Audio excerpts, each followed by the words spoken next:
அருமையான மாட்டின் உரிமையாளர்னே அப்படி கை தட்டி விட்டா வந்து இங்க பாரியா மாடு வளர்த்தா இப்படி வளர்க்கறீங்களா அவங்க வீட்டுல ஒரு நாள் போய் சாப்பிட்டு வரணும். அடுத்த மாடு பொங்கலூர் CKM சூப்பர் மாரியா சண்டிய பொங்கலூர் செவாலியா கட்டு பறக்க விடுது நொறுக்கி இருக்குது ஒரு ட்ரெஸ்ஸிங் டேபிள்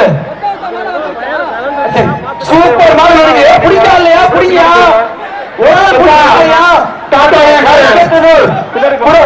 அந்த சூப்பர் மாரியா மாடு வெற்றி பெற்றது. ஒரு ஜெகன் மெல்டிங் பாயிண்ட் ஜெகன் வழங்கும் ஒரு ட்ரெஸ்ஸிங் டேபிள் சூப்பர் மாடு. அண்ணே அருமையான மாட்டின் உரிமையாளர்னே அப்படி கை தட்டி விட்டா வந்து இங்க பாரியா மாடு வளர்த்தா இப்படி வளர்க்கறீங்களா அவங்க வீட்டுல ஒரு நாள் போய் சாப்பிட்டு வரணும். அடுத்த மாடு பொங்கலூர் CKM சூப்பர் மாரியா சண்டிய பொங்கலூர் அடுத்த மாடு